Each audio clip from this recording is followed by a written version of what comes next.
श्रीमद् भागवतम द्वितीय स्कंद छठा अध्याय और 8वां श्लोक। शब्दार्थ अनुवाद एवं तात्पर्य कृष्ण कृपा मूर्ति श्री श्रीमद् अभय चरणारविंद भक्तिवेदांत स्वामी श्री प्रभुपाद के द्वारा अपां वीर्यस्य सर्गस्य पर्जन्यस्य प्रजापतेः पुंस शिष्ण उपस्तस्तु प्रजात्यानंद निर्वृतेः।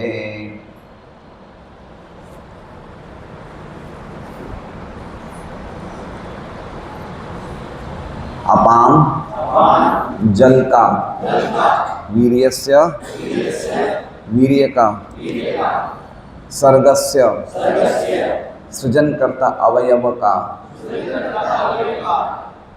पर्जन्यस्य वर्षा का, प्रजापति का,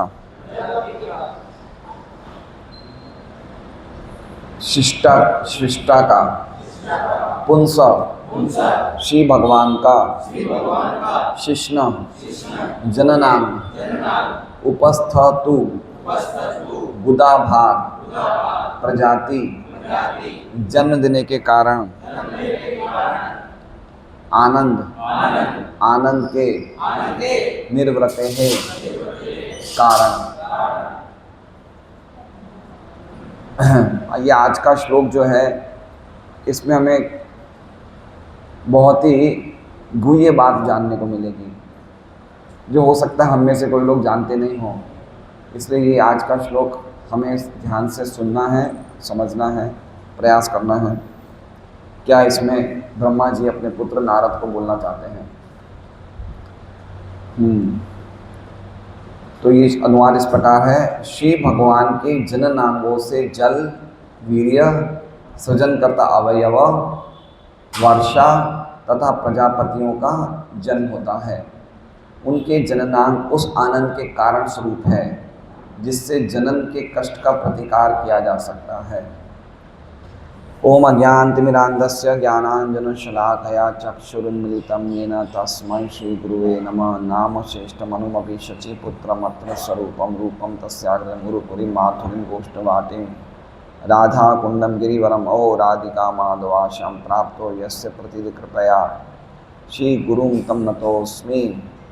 वन्देऽहं श्रीगुरो श्रीयुतः पदकमलं श्रीगुरुन् वैष्णवांश्च श्रीरूपं सहग्रजातं सहगण रघुनाथान्वितं तं सजीवं साद्वैतं सावधूतं परिजनसहितं कृष्ण चैतन्यदेवं श्रीराधा कृष्णपादान् सहगण ललिता श्रीशाखान्वितांश्च गुरु वैष्णव भगवान तीने स्मरणाय विघ्न विनाशम अनायास होय निर्वांशित पुरन।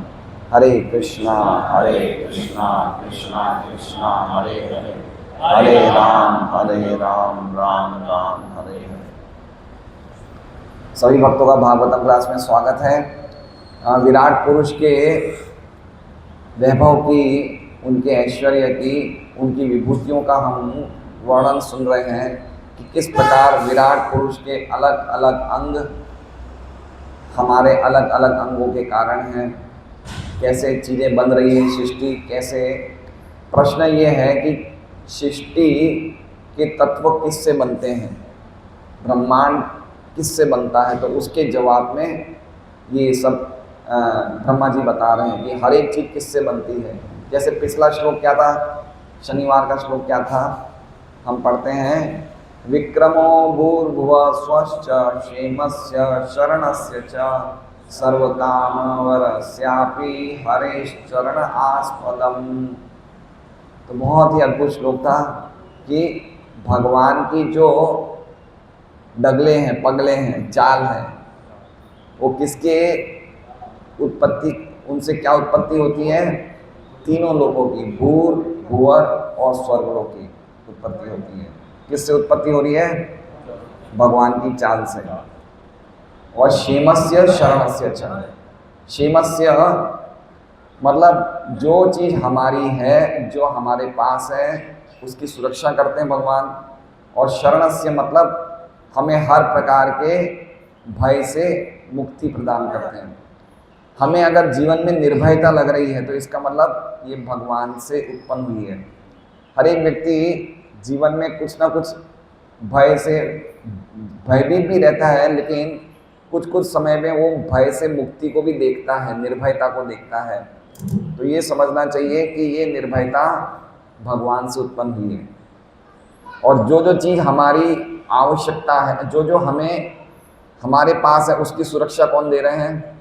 तो अगर हमारे घर पे कोई चीज़ सुरक्षित है, हमारी भौतिक संपत्ति या कुछ भी, तो किसके कारण है? भगवान की चाल के कारण है। ये सब उनसे उत्पन्न हुए हैं।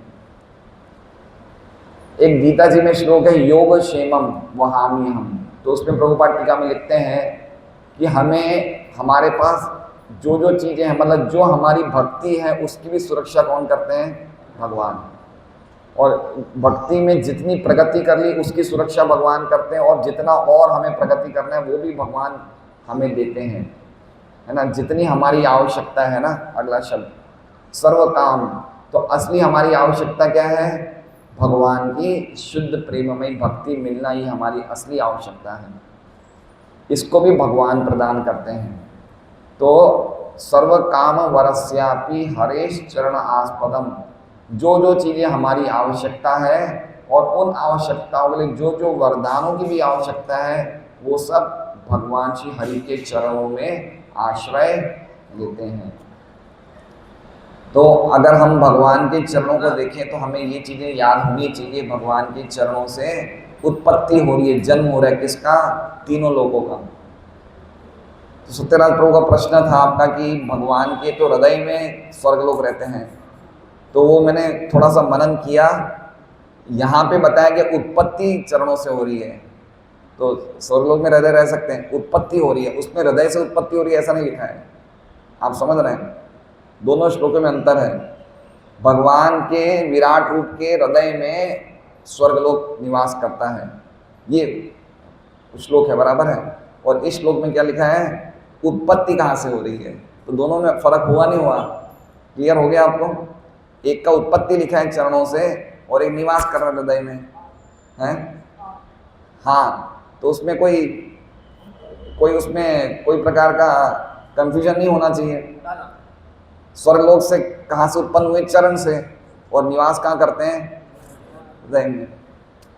जैसे बच्चा छोटा होता है तो हाथ में आ जाता है, फिर हमारे कंधे तक आ जाता है, बड़ा होता है तो उत्पत्ति तो भगवान माँ बाप से हुई है। तो इस प्रकार से हम समझ सकते हैं। आज का श्लोक हम देखते हैं। हमने अब भगवान की 5 कामेंद्रियों, ज्ञानेंद्रियों की चर्चा कर ली। अब 5 कर्मेंद्रियों में हाथ की कर ली, मुख की कर ली और पाँवों की कर ली। आज की जो चर्चा है वो जननेंद्रियों की है। भगवान की भी जननेंद्रियां हैं, और वो जननेंद्रियों से क्या उत्पन्न होता है वो आज हम देखेंगे। अपाम वीर्यस्य स्वर्गस्य पर्जन्यस्य प्रजापते है। क्या क्या चीजें उत्पन्न हो रही है? अपाम मतलब जल, वीर्यस्य मतलब वीर्य, ठीक है। स्वर्गस्य मतलब सृष्टि के जो भी अवयव, जो भी सृष्टि के तत्व हैं वो। पर्जन्य से मतलब वर्षा। और प्रजापते, प्रजापते मतलब विश्वनाथ चक्रवर्ती ठाकुर बोलते प्रजापति दक्ष या प्रजापति। प्रजापतियों का जन्म किससे हो रहा है? भगवान के पुंस शिष्ण। पुंस मतलब भगवान, और शिष्ण मतलब भगवान के जन नाम से 5 चीजें निकल रही है। क्या क्या निकल रही है? जल, वर्षा, स्वर्गस्य सृष्टि, वीर्य और प्रजापतियों का जन्म भगवान के जननांगों से हो रहा है। ये चीज़ें कितनी इंपॉर्टेंट है समझना। इससे क्या लगता है कि भगवान कोई निराकार नहीं है, भगवान का रूप है, भगवान एक व्यक्ति हैं। भगवान के भी जननांग हैं, जैसे हमारे वैसे भगवान के भी हैं, ये समझना चाहिए। और हमारे जननांग की उत्पत्ति भगवान के जननांग से होती है ना। तो ये पहली लाइन का अर्थ हो गया। 5 चीजें कौन कौन सी? जल, वीर्य, सृष्टि, वर्षा और प्रजापतियों का जन्म भगवान के शिष्ण से होता है। पुंस मतलब भगवान। आगे लिखा है उपस्तस्तु प्रजात्यानंद निर्वर्ते। उपतस्तु मतलब उपतस्तु का मतलब हो गया वो इंद्रियां जो जन्म देती है। उपस्थ, उपस्थ मतलब उपस्थ इंद्रियां। देखिए हमने पहले भी चर्चा करी थी, हर एक इंद्रिय में एक स्थूल है, एक सूक्ष्म है। ठीक है, याद है? जैसे कान क्या हो गया? स्थूल। और श्रवण इंद्रिय क्या हो गई? सूक्ष्म, है ना। चक्षु स्थूल और अक्षिणी है स्थूल और चक्षु सूक्ष्म। नासिका स्थूल और घ्राण इंद्रिया सूक्ष्म। ठीक है, हाथ और पैर में सूक्ष्म और स्थूल का कोई चक्कर नहीं है। फिर मुखम स्थूल और जीवा सूक्ष्म। और आज क्या है? शिश्न स्थूल है और उपस्थ क्या है? उपस्थ इंद्रियां। उपस्थ इंद्रियां मतलब जो इंद्रियां बच्चे को जन्म देती है वो सूक्ष्म है। तो भगवान की उपस्थ इंद्री जो है, इसमें लिखा है उपस्थस्तु प्रजात्यानंद। प्रजाति, प्रजाति आनंद। प्रजाति आनंद मतलब संतान उत्पत्ति करने के लिए जो क्रिया करते हैं संभोग, उसे क्या बोलते हैं? प्रजाति आनंद। और आखिर में क्या कहते हैं? निर्वृते। निर्वृते मतलब संतान उत्पत्ति की जो संतान उत्पत्ति में ताप होता है, उस ताप को भी हानि कर देता है। समझ रहे हैं बात को? क्या अर्थ हो गया इसका?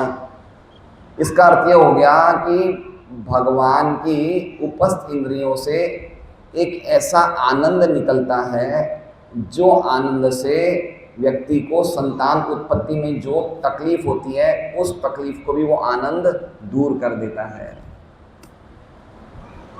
समझ रहे हैं बात को? ये आनंद कहाँ से निकल रहा है? भगवान के उपस्थ इंद्रिय से, मतलब शिश्न से। शिश्न स्थूल हो गया, उपस्थ इंद्रियां सूक्ष्म हो गई।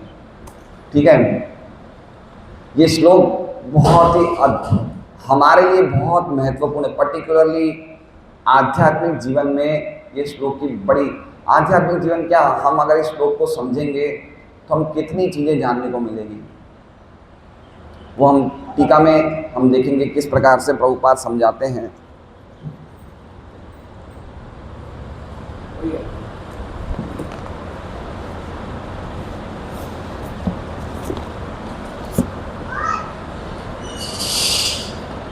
तो विश्वनाथ चक्रवर्ती ठाकुर और श्रीधर स्वामी की टीका में सिंपल ही है, ये जो श्लोक है उसके हिसाब से ही है, इसलिए हम सीधा प्रभुपाद की टीका ले रहे हैं। जननान तथा जनन का सुख पारिवारिक भार के कष्टों को संतुलित करता है। बहुत ही अद्भुत बात लिखी है। देखिए, कोई भी व्यक्ति संतान उत्पन्न करने में जीवन में कष्ट होता है नहीं होता है, पहले समझिए बात को। संतान उत्पत्ति करने में व्यक्ति को कुछ कष्ट होता है नहीं होता है? होता है नहीं होता है? होता है। आप समझिए, संतान आते ही घर में खर्चे बढ़ जाते नहीं बढ़ते हैं? बढ़ते हैं। जवाबदारी बढ़ती नहीं बढ़ती है? बढ़ती है। आजकल तो संतान काफ़ी केसेस में तो संतान उत्पत्ति आसानी से होती भी नहीं है, उसके लिए भी इलाज करवाना पड़ता है कि बच्चा, शादी हो जाती है 5-5 साल 10-10 साल शादी हो जाती है, बच्चे नहीं हो रहे हैं। तो ये कष्ट है या आनंद है? बताइए। ये कष्ट है। ये संतान उत्पत्ति आसान नहीं है। उसको उत्पन्न करने में तकलीफ, माँ को 8-9 महीना गर्भ में रखना पड़ता है, तकलीफ है। ये कष्ट है क्या है? बताइए। कष्ट है ना? समझ रहे हैं? इसमें लिखा हुआ है, प्रभुपाद अनुवाद में लिखते हैं, जनन के कष्ट का प्रतिकार किया जा सकता है। तो कष्ट है नहीं है, जनन में कष्ट होता नहीं होता है। पहले ये समझिए, हम लोग क्या बोलते हैं, भगवान क्या कहते हैं? जन्म मृत्यु जरा व्याधि दुख दोषानुदर्शनम। जन्म में कष्ट होता है तो संतान उत्पत्ति में बड़ा कष्ट होता है ना। अब आगे क्या कह रहे हैं समझिए बात को। लेकिन उसमें एक ऐसा सुख है जो इस कष्ट को भी दूर कर देता है। समझ रहे हैं? उसमें क्या सुख है? ऐसा कुछ सुख है उसमें, संभोग की क्रिया में कुछ ऐसा सुख है, तो वो क्या है कि इतने कष्ट होने के बाद भी पति पत्नी या माँ बाप चाहते कि हमारा बच्चा हो, क्योंकि वो सुख उनको ऐसा मिलता है। जो सुख कहाँ से आ रहा है? कृष्ण से आ रहा है। समझ रहे हैं? एक बात समझिए बात को, अगर हस्ती मार्ट, यहाँ पे एक फेमस दुकान है, बराबर है, नाम तो सुना ही होगा आप लोगों ने, डी मार्ट समझ लीजिए, डी मार्ट तो नाम सुना होगा।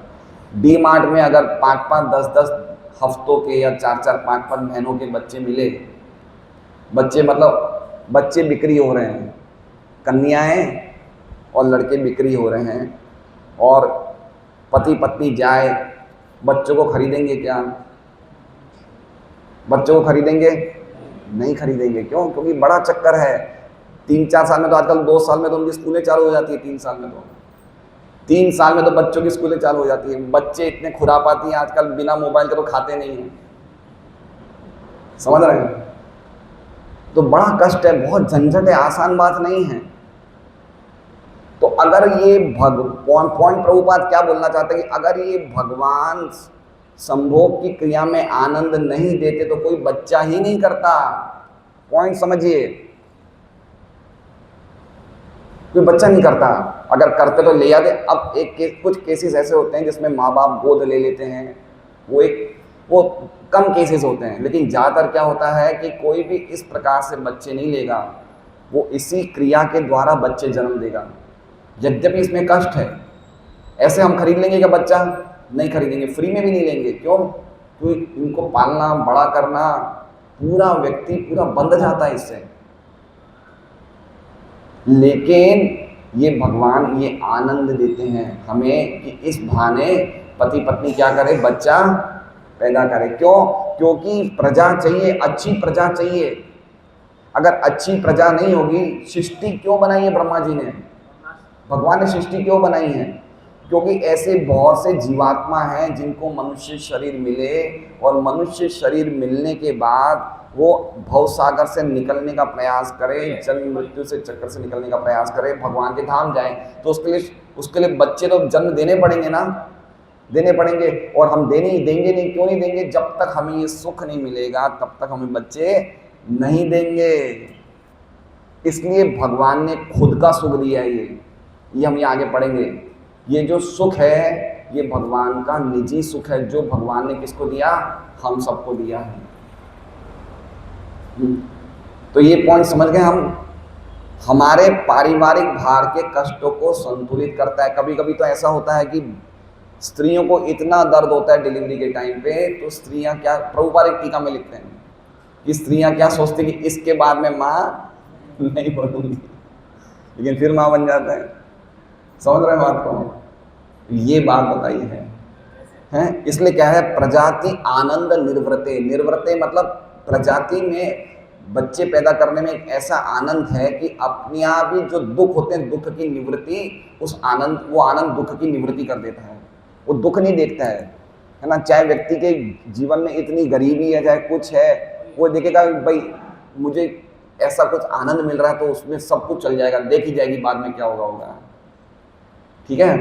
तो ये बात आगे हम पढ़ते हैं। देखिए, यदि भगवत कृपा से जननांगों के ऊपर एक आनंददायक वस्तु का आवरण न होता तो मनुष्य जनन क्रिया ही बंद कर देता। सही बात है ना? कोई करेगा ही नहीं। क्यों ये जवाबदारी लेगा? अगर ये आनंद नहीं होता तो कौन ये जवाबदारी लेगा? अरे भाई, हम कोई भी थोड़ा सा भी कष्ट का काम नहीं करते। अगर हमें बोला जाए कि हॉल की सफाई करने, तो आधे तो भाग जाते हैं। ये 15 मिनट की सफाई नहीं कर सकते तो बच्चे को जीवन भर की कष्ट कौन रखेगा? ये इजी नहीं है। पर्टिकुलरली आज के ज़माने में व्यक्ति के पास टाइम नहीं है, कहाँ से ये सब रखेगा? तो इसलिए भगवान ने ये चीज़ दी है। इसलिए गीता जी में भगवान क्या कहते हैं 7वें अध्याय में, धर्मा विरुद्धो भूतेषु कामोस्मि भरतर्षभ। कि जो धर्म के अनुसार बच्चे पैदा करते हैं वो काम मैं हूं। काम उसमें भरतर्षभ।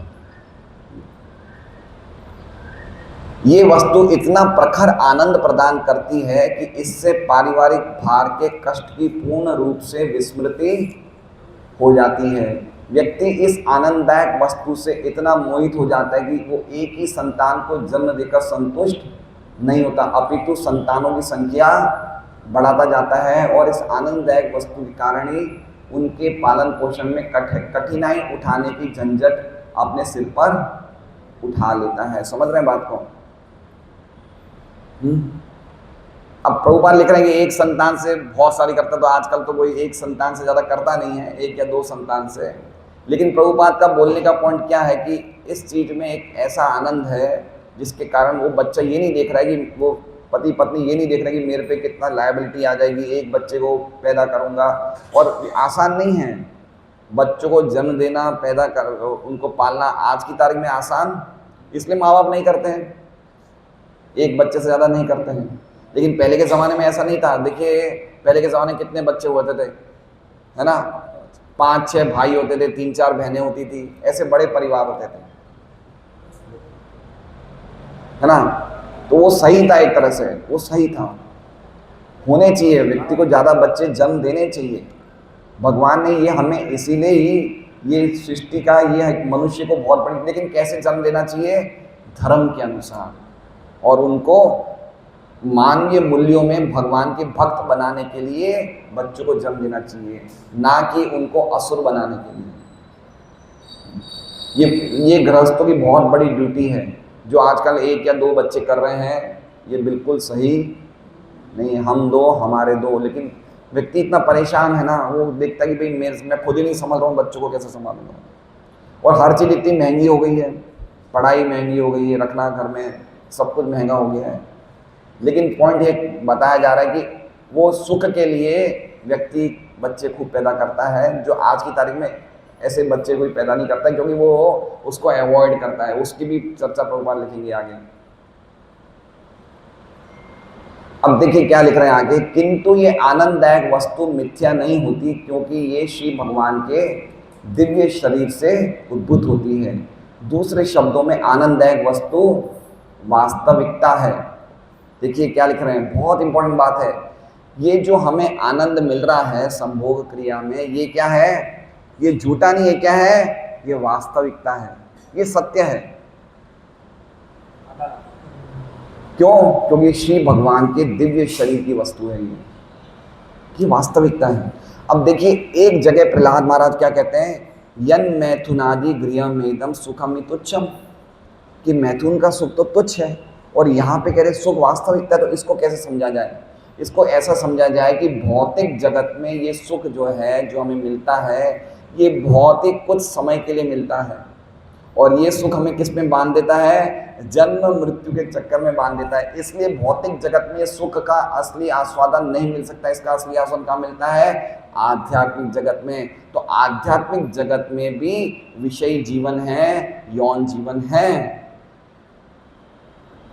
आध्यात्मिक जगत में भी है। अगर आध्यात्मिक जगत में नहीं होता तो यहाँ पे कैसे आता? हर एक चीज कहाँ से निकली है? परम सत्य से। तो अल्टीमेटली ये परम सत्य से भगवान का ये खुद का एक जीवन है। लेकिन वो जीवन क्या है? वो शुद्ध है, उसमें प्रकृति के 3 गुणों का कलमश नहीं है। और यहाँ पे क्या है? प्रकृति के 3 गुणों के कलमश के कारण ये सुख क्या है? ये विकृत सुख है। इसलिए ये सुख में जितना ज्यादा हम रचेंगे पचेंगे, उतना और ज्यादा फंस जाएंगे। इसलिए इसको किस कारण, किस चीज के लिए दिया गया है? खाली संतान उत्पत्ति के लिए, बस, और कोई कारण के लिए नहीं दिया गया इस सुख को। जो व्यक्ति संतान उत्पत्ति के अलावा इसका दुरुपयोग करता है वो दंडित होगा, क्योंकि ये सुख असली में भगवान का सुख है। देखिए जितने भी भगवान को हम क्या कहते हैं? सभी सुखों के आगार हैं भगवान, ठीक है? आनंदमयोभ्यासात, सब सुख आनंद कहाँ से मिल रहा है? भगवान से। तो ये जो जातीय जीवन का सुख है ये भी भगवान का है। इस प्रकार से भगवान को अगर लड़ाई करनी होती तो हिरण्यकश्यप हिरण्याक्ष, रावण, कुंभकर्ण इनके साथ लड़ाई करते हैं, उनको फाइटिंग में भी आनंद आता है। कभी स्विमिंग करनी तो मत्स्य अवतार बन जाते हैं, समझ रहे हैं? तो असली में ये सब क्वालिटीज किसकी हैं? भगवान की। हम लोग जब भगवान से स्वतंत्र होके इन सुखों को भोगना चाहते हैं तो हम बंध जाते हैं। ठीक है, पॉइंट समझिए। हम लोग इन सुखों को भोगना क्यों चाहते हैं? जैसे यौन जीवन का सुख हो गया या स्विमिंग का सुख हो गया, लड़ाई का सुख, क्यों? क्योंकि हम भगवान से अपने आप को स्वतंत्र समझते हैं और हमें लगता है ये सुख किसके लिए? हमारे लिए। ये आपके लिए नहीं है, ये भगवान के लिए। ये सुख हमें दिए गए भगवान की सेवा में लगाने के लिए, ना कि इनका भोग करने के लिए, क्योंकि ये हमारे लिए नहीं दिया है। अगर भगवान नहीं देते तो जो सृष्टि बनाई है, सृष्टि बनाने का तात्पर्य कारण उद्देश्य पूरा नहीं हो पाता, बच्चे नहीं होते। तो बच्चों के लिए भगवान ने सुख दिया है, समझ? जैसे मान लीजिए कि अगर मैं हंस प्रभु के नौकरी कर रहा हूँ और मुझे घर चाहिए, तो मैंने इनसे लोन मांगा कि भाई आप मुझे एक बार 25-30 लाख दे लीजिए, तो पैसा मेरा नहीं, पैसा किसका है? इनका है। मेरा एक अच्छा एक कारण है, मैं इनके नौकरी कर लूँ, इन्होंने देखा भाई ये इनके हमारे यहाँ काम करते हैं इसलिए दे दिए। तो उसी प्रकार से भगवान अपना सुख हमें दे रहे हैं जिससे कि हम क्या कर सकें? अच्छी संतान पैदा कर सकें। तो इसलिए ये वास्तविकता है। सुख क्या है? वास्तविकता है। दूसरे शब्दों में आनंददायक वस्तु वास्तविकता है, लेकिन भौतिक संसर्ग के कारण इसने भौतिक कल्मश ग्रहण कर लिया है। भौतिक जगत में भौतिक संसर्ग के कारण विषयी जीवन अनेक दुखों का कारण बनता है। देखिए, इसलिए भक्तों को कहा गया है कि विषय जीवन का दुरुपयोग मत करो, क्योंकि बड़े दुख हैं इसमें। बड़े दुख मतलब जो जितना विषय जीवन में लगता है उसकी आध्यात्मिक जीवन, जिसे कहते हैं ना, जीरो हो जाता है। पर्टिकुलरली जो अधर्म से हम विषय करते हैं उससे तो बिल्कुल जीरो हो जाता है। संतान उत्पन्न करने के लिए, अच्छी संतान उत्पन्न के लिए करें तो ठीक है, नहीं तो अगर हम ऐसे अधर्म से हम लोग संभोग आदि क्रियाएं करते हैं तो हम इतना ज़्यादा अंधे हो जाते हैं कि हमें भवसागर से निकलने की बात ही दिमाग में नहीं आती है। इसलिए प्रभुपाद क्या कह रहे हैं कि ये बहुत सारे दुखों का कारण है, बहुत सारे दुखों का कारण है ना। वीर्य नष्ट करना, हमारी बुद्धि नष्ट हो जाती है, मन अशांत हो जाता है, कितने कष्ट होते हैं ये। इसलिए अल्टीमेटली ये चीज भगवान ने क्यों दी है? खाली अच्छी संतान जन्म देने के लिए, अन्यथा इसका उपयोग न करें।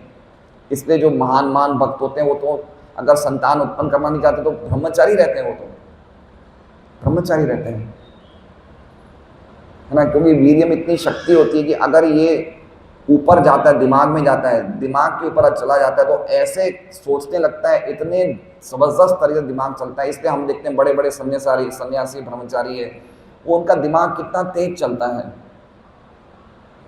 ना। इसलिए हमें समझना चाहिए इसका दुरुपयोग नहीं होना चाहिए, इसका खाली प्रजाति आनंद, प्रजा के लिए, बस प्रजा के अलावा और कोई पर्पस भगवान ने इसलिए दिया है, इसलिए भगवान ने दिया है।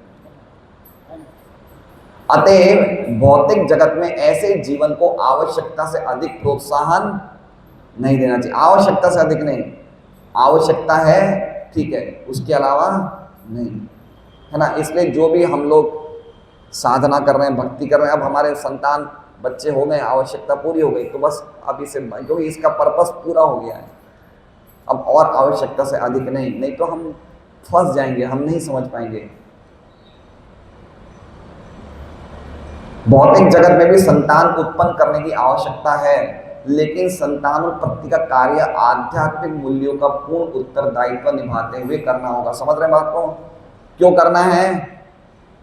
संतान उत्पत्ति की क्रिया को भी हम भगवान की सेवा से जोड़ सकते हैं, संभोग क्रिया को भी भगवान की सेवा से जोड़ सकते हैं। कैसे? जो बच्चा जन्म ले रहे हैं वो आध्यात्मिक मूल्यों के आधार पे बच्चे को जन्म देना चाहिए। किसके आधार पे? भाई बच्चा संतान गर्भाधान संस्कार कराओ, गर्भाधान संस्कार कराओ। बच्चा जब पेट में हो तो माँ को गीता भागवत सुने, रामायण सुने, भगवान की भक्ति करे। जैसे ही बच्चा जन्म ले तो बच्चे को जन्म लेते ही अलग अलग संस्कारों के द्वारा उसे भगवान की भक्ति देने का प्रयास करना चाहिए। इसलिए कह रहे हैं कि बच्चों को जो उत्पन्न किया जाए किसके मूल्यों पे किया जाए? आध्यात्मिक मूल्यों पे, है ना। ये इसलिए बच्चों की जो लाइफ है शुरू के जो 5-10 साल है वो इतने इम्पोर्टेंट है माँ बाप के लिए कि उसको कैसे तैयार करना चाहिए। और अगर हम इसके लिए नहीं करते तो क्या होता है, वो बच्चे शैतान बन जाते हैं। देखिए आप दीति का केस देखिए, दीति और कश्यप बिना आध्यात्मिक मूल्यों के उन्होंने बच्चे जन्म लिए तो कौन बन गए, हिरण्याक्ष हिरण्यकशिपु। ऐसे खतरनाक असुर बने कि पूरी दुनिया हिल गई है। अब इतने खतरनाक तो आजकल हमारे बच्चे नहीं बन सकते पूरी दुनिया को हिला, लेकिन एक घर को तो हिला ही देते हैं बच्चे, घर को तो हिला देते हैं बच्चे हैं, अपनी दुनिया हिला देते हैं, परिवार को हिला देते हैं पूरा। क्यों? क्योंकि हम आध्यात्मिक मूल्यों पे बच्चों को जन्म नहीं दे रहे हैं।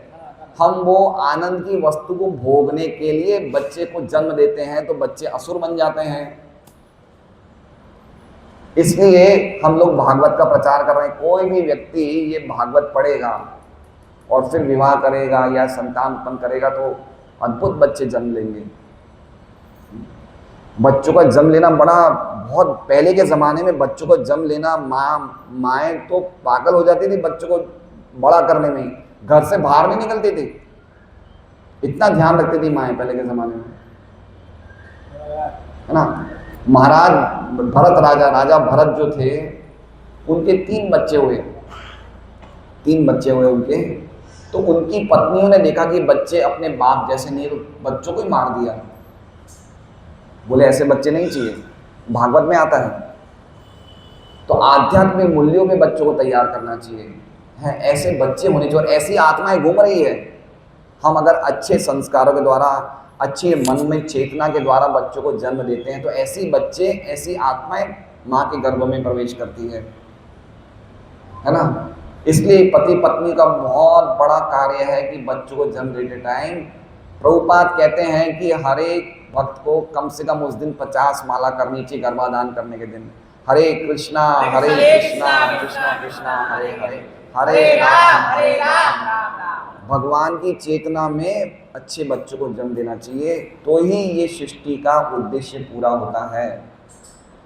प्रभुपाद जी के गुरु महाराज क्या बोलते थे कि अगर मुझे बच्चे 1000 बच्चे पैदा करने को तैयार हूँ, अगर सब भगवान के भक्त बने तो, और अगर भगवान का भक्त नहीं बन सकता तो मैं एक भी बच्चा पैदा नहीं करूँगा।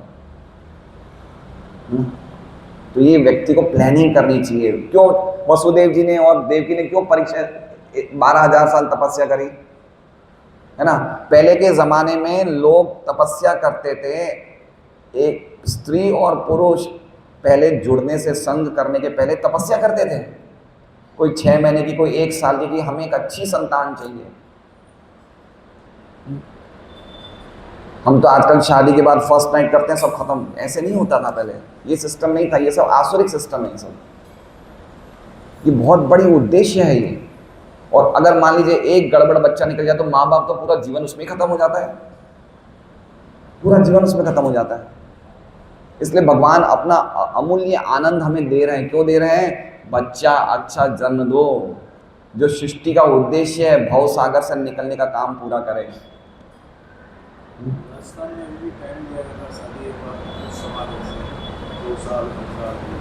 हाँ है, काफ़ी लोग हैं। तो ये चीज़ें पूरी प्रैक्टिस होनी चाहिए, तपस्या होनी चाहिए जीवन में, हर एक चीज़ में। देखिए पहले दक्ष महाराज ने अपने 11,000 बच्चे भेजे, शादी करनी है जाओ पहले तपस्या करो। फिर नारद जी ने उन्हें ब्रह्मचारी बना दिया था, है ना। 11,000 जाओ तपस्या करो, है ना। प्रचेताओं ने 10,000 साल पाने के लिए तपस्या करी, फिर उन्होंने बच्चों को जन्म दिया। तो बच्चों को जन्म देना खाली ये ऐसा नहीं कि हमने कोई मशीन है बच्चों, नहीं, उसके पीछे बहुत बड़ा साइंस है।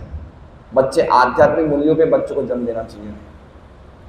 जीवन के आध्यात्मिक मूल्यों को भौतिक जगत में मानव के रूप में ही साकार बनाया जा सकता है, और मनुष्य को आध्यात्मिक मूल्यों के संदर्भ में ही परिवार नियोजन करना चाहिए, अन्यथा नहीं। संतति निरोधक के उपयोग के द्वारा किए जाने वाला परिवार नियोजन अत्यंत घृणित है और भौतिक संदूषण का सर्वाधिक स्थूल रूप है। देखिए कितनी जबरदस्त बात लिख रहे हैं प्रभुपाद। क्या लिख रहे हैं कि आध्यात्मिक मूल्यों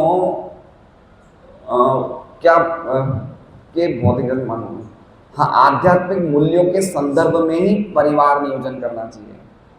समझ रहे हैं? जब व्यक्ति भगवान की भक्ति में इतना प्रगति करेगा कि अपने आप ही उसको ये विषय जीवन में सुख नहीं मिलेगा, वो असली परिवार नियोजन है, वो विषय जीवन में लगेगा ही नहीं, है ना। इसलिए तो प्रहलाद महाराज कह रहे हैं सुखम ही तुच्छम। जब भगवान की भक्ति का व्यक्ति को सुख मिल जाता तो उसे पता चल जाएगा ये सुख मेरे नहीं भगवान के हैं, मैं क्यों इसमें लगूं। तो उससे अपने यहाँ भी परिवार नियोजन हो जाएगा, समझ रहे हैं। दूसरी बात क्या कह रहे हैं प्रभुपाद, लेकिन संतति निरोधक के उपयोग के द्वारा किया जाना परिवार नियोजन अत्यंत घृणित है। जो हम अलग अलग उपयोग करते हैं बच्चों को जन्म नहीं देने का, है ये निरोधक या कॉन्ट्रासेप्टिव यूज करके हम बच्चों को रोक रहे हैं, जन्म नहीं दे रहे हैं, लेकिन संभोग आदि क्रिया में लगे हुए हैं, ये बहुत बड़ा पाप है, ये अत्यंत घृणित है। प्रभुपाद क्या लिखते हैं, अत्यंत घृणित है और भौतिक संदूषण का सर्वाधिक स्थूल, मतलब सबसे बड़ा, ये सबसे बड़ी गंदगी है। या तो आप संतान करो ही मत, विषय जीवन में लगो ही मत, लेकिन विषय जीवन में भी लगे हुए हो और इन सब चीजों को इस्तेमाल कर रहे हो तो ये बहुत बड़ा गलत काम है।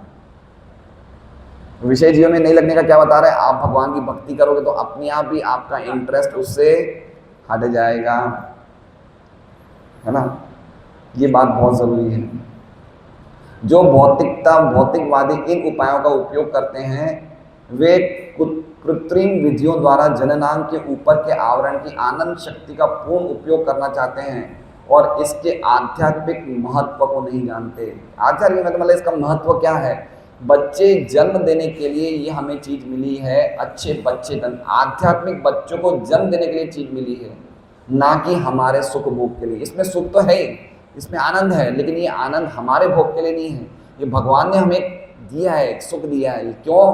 क्योंकि इस बहाने हम अच्छी संतान उत्पन्न। भाई आप मेरी बात सुनिए, आपको सरकार कोई फैसिलिटी देती है, टैक्स भी तो लेती है ना, तो भगवान क्या चाहते हैं, मैंने आपको ये मेरे खुद का सुख दे रहा हूँ, तो आप क्या लोगे टैक्स में, अच्छे बच्चे दो, समाज में अच्छे बच्चे दो, समाज में कोई योगदान करें, ऐसी संतानें दो, है ना।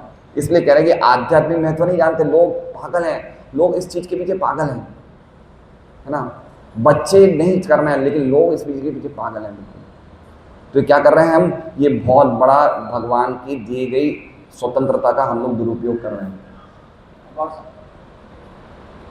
और इसके आध्यात्मिक महत्व को नहीं जानते। और आध्यात्मिक मूल्यों के ज्ञान के बिना कम बुद्धिमान व्यक्ति जननांग का उपयोग केवल भौतिक इंद्रिय आनंद के लिए करना चाहता है। अब देखिए पहले स्कंद का पहले अध्याय का पहला श्लोक, पहले स्कंद का पहला अध्याय का पहला श्लोक, जिसका तात्पर्य बहुत बड़ा है। सत्यम परम, भगवान परम सत्य है। उस परम सत्य वाले तात्पर्य में ये जो विषय जीवन है उसके बारे में विश्वनाथ चक्रवर्ती ठाकुर एक बात बोलते हैं ना, मतलब कहने का लगी ये जो विषय जीवन है ये भौतिक जगत का विषय जीवन, ये विकृत है, ये बिगड़ा हुआ रूप है। असली जीवन कहाँ है, विषय जीवन आध्यात्मिक में, और उसे क्या बोलते हैं, आदि रस। क्या बोलते हैं, आदि रस। तो उसकी चर्चा विश्वनाथ चक्रवर्ती ठाकुर बोल रहे हैं इसमें। तो ये मैं पढ़े के गुजराती में है, हिंदी में नहीं है, लेकिन मैं समझाऊंगा शायद हिंदी में कर लेगा। श्री विश्वनाथ चक्रवर्ती ठाकुर हमें ऐसे जातीय मनोविज्ञान के बारे में बता रहे हैं जो ओरिजिनल है, जिसे कहते हैं आदि रस। समस्त भौतिक सृष्टि ये जातीय जीवन के सिद्धांत पर गतिशील है।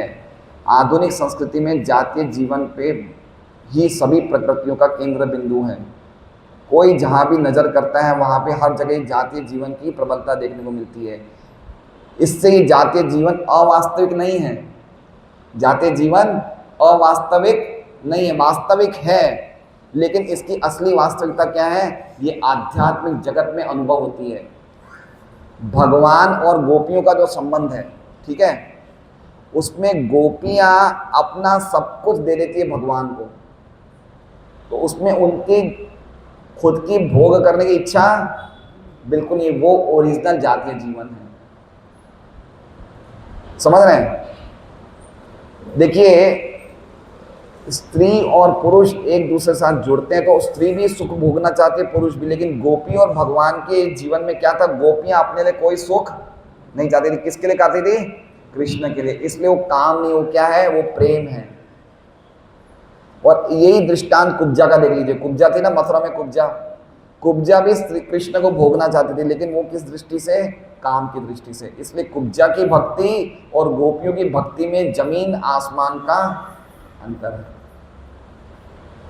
तो पॉइंट क्या समझना चाहिए इस तात्पर्य के द्वारा, कि ये भगवान की जो ऐश्वर्य है उसके द्वारा हमें भगवान की महिमा समझ के हमें भगवान का भक्त बनना चाहिए। जब व्यक्ति भगवान का भक्त बन जाएगा तो अपने आप ही ये चीजों का दुरुपयोग नहीं करेगा, है ना। अभी हम स्वतंत्र हैं इसलिए हम सकते हैं हमारे लिए, लेकिन जब हम समझेंगे ये हमारे लिए नहीं, भगवान के हैं, असली में इनकी संपत्ति किसकी है, भगवान इसके स्वामी हैं, तो हम अपने आप ही इन चीजों से दूर हो जाएंगे भगवान की भक्ति के सहारे। आगे कह रहे हैं, उनकी वास्तविकता आध्यात्मिक विश्व में अनुभव होती है।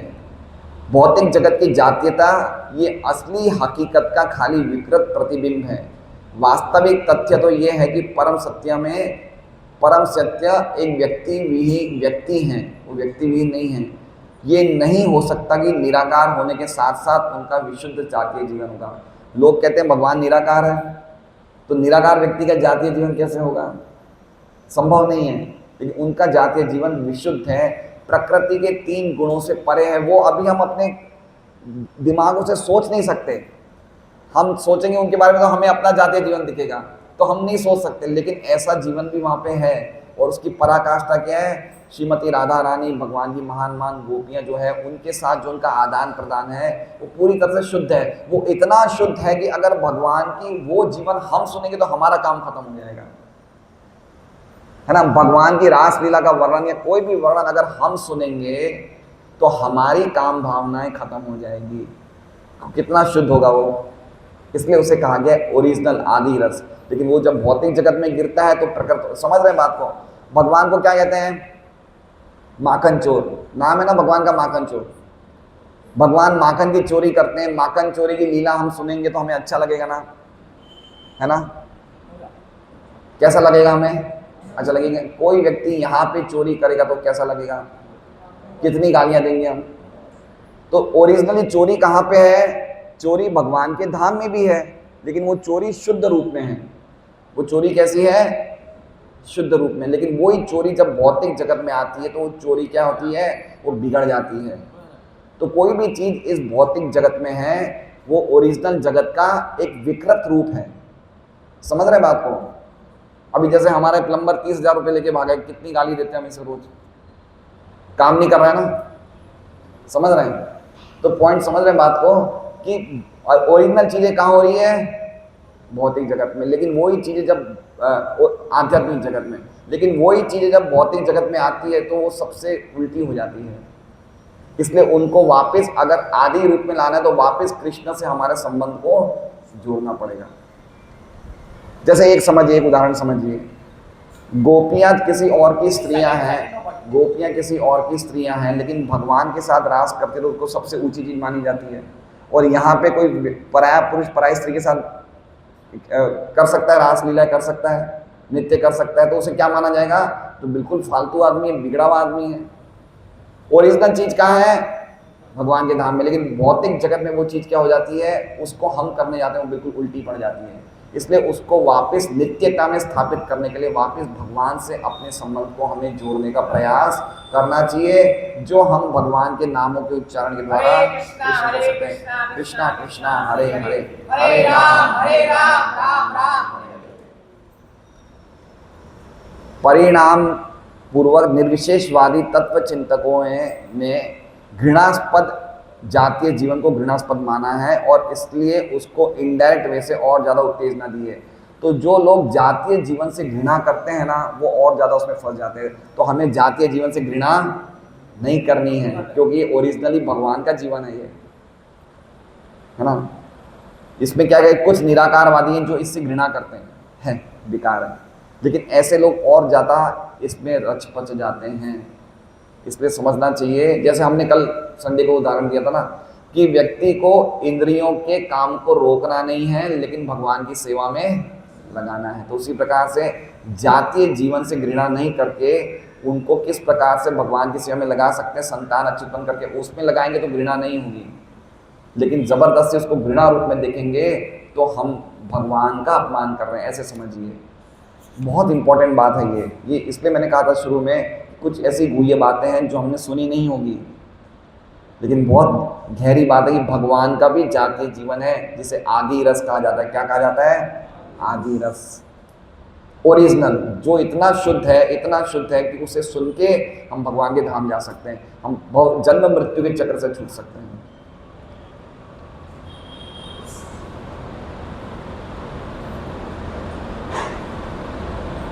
इसलिए उन्होंने परम सत्य की व्यक्तिहीनता पर ज्यादा जोर दिया है। उसके कारण वास्तविक आध्यात्मिक स्वरूप वाली जातीयता विषय की जानकारी न होने के कारण वो भौतिक जातीय जीवन में स्वीकार कर लेते हैं। मतलब वो परम सत्य को व्यक्ति नहीं मानते हैं। परम सत्य को वो लोग व्यक्ति नहीं मानने के कारण उन्होंने उनकी व्यक्तिहीनता पे ज्यादा जोर दिया। व्यक्तिहीनता मतलब उसका तो कोई रूप नहीं है, तो जब उसका रूप नहीं है तो जातीय जीवन ये सब तो बेकार चीजें हैं। तो इसलिए उन्होंने इसको नकारना चाहा, लेकिन नकारने के बदले और ज्यादा ये बढ़ गया है। बढ़ गया नहीं बढ़ गया, आज हर व्यक्ति इसके पीछे पागल है। हर व्यक्ति इसके पीछे पागल है आज की तारीख में, है ना। कितने बड़े, आप मानेंगे नहीं, बड़े परिवारों में शादीशुदा पति के दूसरी औरतों के साथ चक्कर चलते हैं।